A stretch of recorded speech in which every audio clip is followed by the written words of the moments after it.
सभी को मेरा नमस्कार। मैं सुमन शर्मा आप सबका स्वागत करती हूँ। अब की बार आपको पता होगा कि सिक्स सेमेस्टर बीए का हमारा रिज़ल्ट आ चुका है और एडमिशन शुरू हो चुके हैं। एडमिशन में अब की बार एमए हिंदी के लिए आपको पता है हर यूनिवर्सिटी, चाहे कोई सी भी यूनिवर्सिटी हो, जीजी हो, सीबीएलयू हो, सीडीएलयू हो, एमडीयू हो, केयूके हो, सभी में एंट्रेंस टेस्ट होगा। तो हिंदी में एंट्रेंस में किस प्रकार के प्रश्न पूछे जाएंगे उससे संबंधित वीडियो में एक प्रैक्टिस सेट लेकर आपके साथ आई हूँ।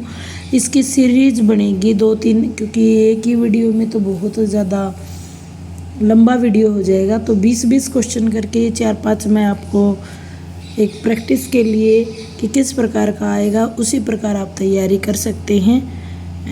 चलिए आप वीडियो शुरू करते हैं।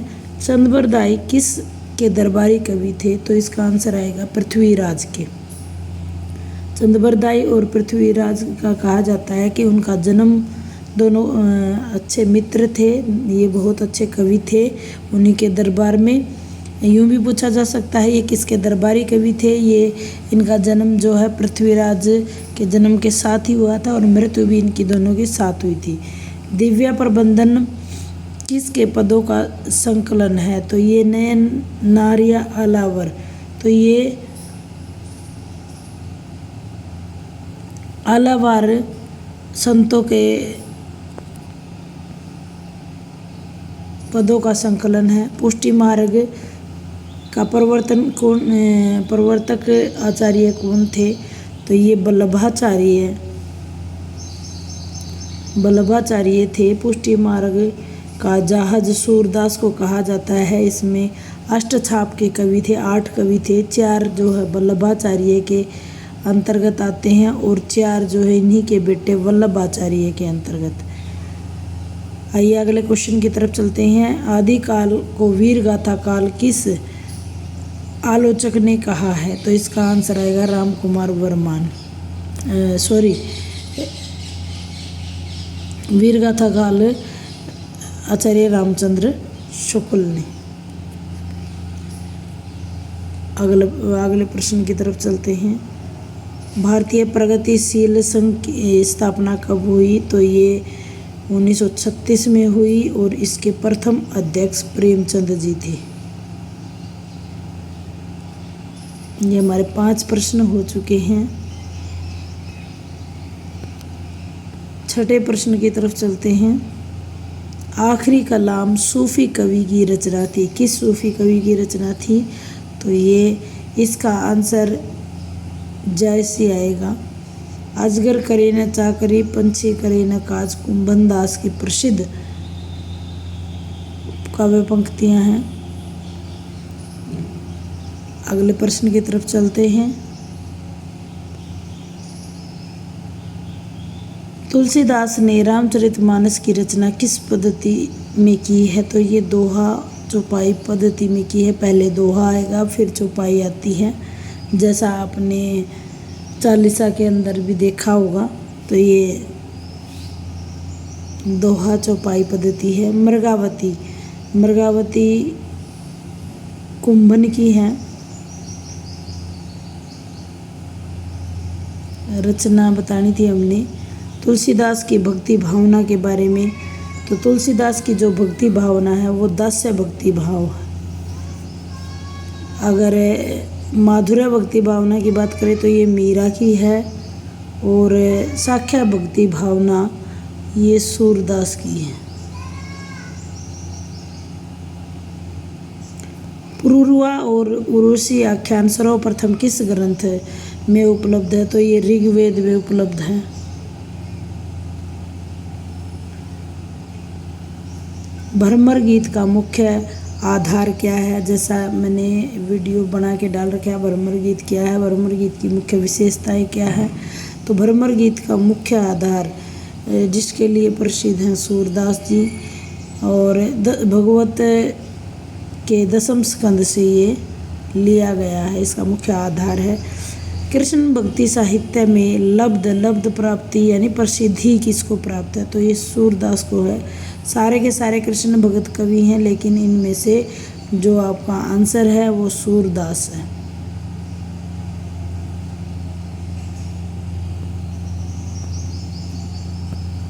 अगले प्रश्न की तरफ चलते हैं। विनय पत्रिका, देखिए तुलसीदास की मुख्य रचनाएं हैं और इसकी जो भाषा है वो ब्रज भाषा है। संस्कृत, ब्रज भाषा और अवधी भाषा। अगर यहाँ विनय पत्रिका की जगह रामचरितमानस आता तो रामचरितमानस का आंसर आता आपका अवधी। अगर कवितावली आता तो इसका ब्रज भाषा आता। तो ये आपने ध्यान देने योग्य बातें हैं, ध्यान दीजिएगा इनका। दूसरी भाषा की खोज के लेखक कौन, दूसरी परंपरा की खोज के लेखक कौन है, तो ये इसका आंसर आएगा नामवर सिंह। चीड़ों पर चांदनी यात्रा वृत्तांत, सबसे पहले तो ये ध्यान देखिए चीड़ों पर चांदनी क्या है, यात्रा वृत्तांत है। और किसका है ये, निर्मल वर्मा का, बहुत ही प्रसिद्ध है निर्मल वर्मा का। अतीत के चलचित्र की विधा बतानी है आपको। अतीत के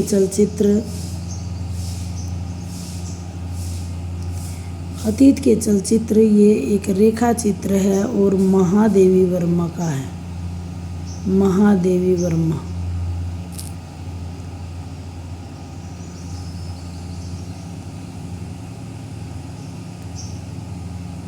रेखा चित्र है और महादेवी वर्मा का है। नया ज्ञानोदय पत्रिका है, नया ज्ञानोदय पत्रिका है रविंद्रनाथ, रविंद्र टैगोर और रविंद्र कालिया, ममता कालिया, प्रभाकर सूत्रीय। तो ये प्रभाकर सूत्रीय इसका आंसर आएगा। करंट की बात कर रहे हैं क्योंकि ये नहीं बताया, इसके संपादक अभी के बताने हैं।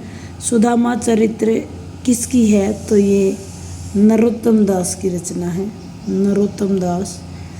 नई कविता के प्रतिमान, तो रामस्वरूप चतुर्वेदी जी। धनानंद किस काव्यधारा के कवि थे, जैसे आपने पढ़ा है रीतिकाल को, तो 3 काव्यधारा वहाँ पर है, रीतिबद्ध, रीतिमुक्त और रीतिसिद्ध। तो ये रीतिमुक्त प्रेमाश्री जी ने बोलते हैं, रीतिमुक्त कवि इन्हें माना जाता है। 4 कवि हैं ये, धनानंद, बोधा, आलम और ठाकुर, आलम और ठाकुर। और रीति सिद्ध में पजनेश बिहारी का नाम सबसे फेमस है। रीतिबद्ध में केशवदास, देव, इनके नाम प्रसिद्ध हैं। अगला प्रश्न है लहना सिंह किस कहानी के पात्र हैं। लहना सिंह, उसने कहा था सूबेदारनी और लहना सिंह, ये 2 मुख्य पात्र इसके अंतर्गत आते हैं। उम्मीद करती हूँ छोटे से वीडियो के माध्यम से आपको सही जानकारी दे पाई होंगी। धन्यवाद।